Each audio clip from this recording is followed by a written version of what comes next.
People see a car like this 67 Plymouth Belvedere that every frame rail, every floor pan, every bit of this car underneath is junk. The motor was seized in it. It's got a slant six in it. We did get that running and driving so we could move the car around a little bit. But let's face it, this car is worth absolutely nothing except being a parts donor car. Some people see this car and say, well, maybe I could use a few parts. I look at this car and say, this is going to be an awesome project. It's a Talk About It Tuesday, and today we're going to talk about it. I'm Mike. This is My Car Shop. A lot of guys look at a project like that or this Stitches Challenger when we got it, and they think, well, the project is fairly affordable. It's only a few grand.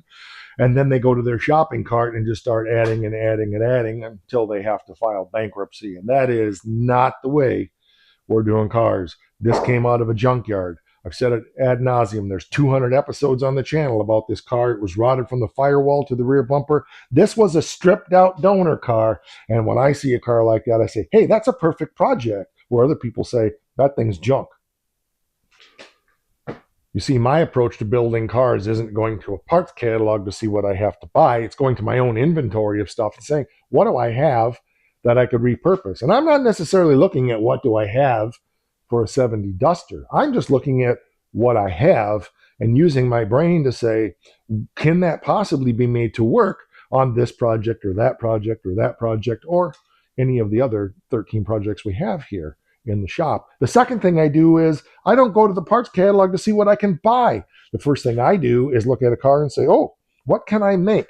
I can make that floor pan. I can make that subframe. I can make that frame rail. I can make that patch on that quarter panel. Oh, that quarter panel there's pretty complex. I could make it, but for the cost of a really cheap Sherman part, it's probably worth going ahead and buying that. And that's the attitude and approach that I take to building a car. If you have the resources and you choose to spend the resources, that's fine. I have no problem with that. Enjoy the hobby however you want. My issue is with those who go around whining all day about how expensive it is. And the only problem is the way that they're thinking. It has nothing to do with budgets or part costs. If you think it's too expensive, of course it is, because that's all you can see. You've got to change what's going on in your being so you can change what's seen. Question for you.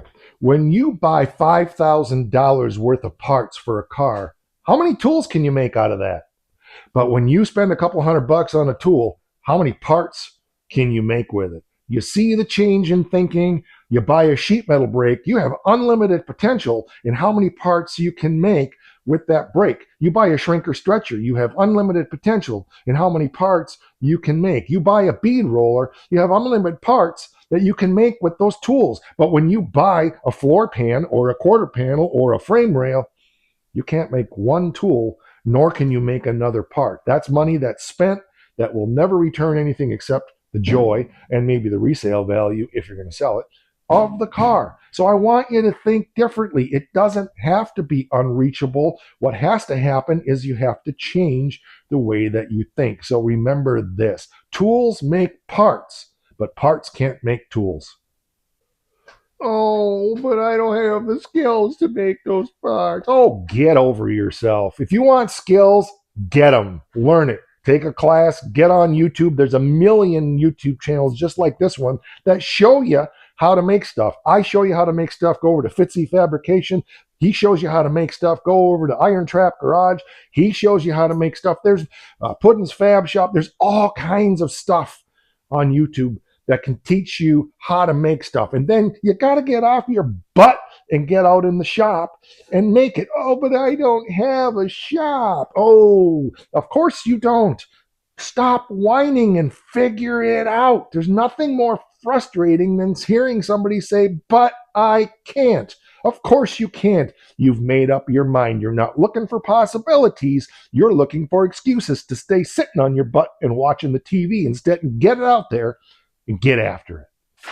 This is the biggest shop I've ever had, and it's taken me nearly 60 years of life to get it. I spent years not having a shop at all, and I still built cars. I spent years working in half-car and three-quarter car garages. I spent years working in driveways. I spent years borrowing shop space from people, or working in people's garages, or working in parking lots, or whatever it took to get the projects done. You see, I wanted to do stuff. I didn't want to sit around whining. I love working on cars. And when you have that passion, you don't see obstacles, you see opportunities. You find a way to make it happen.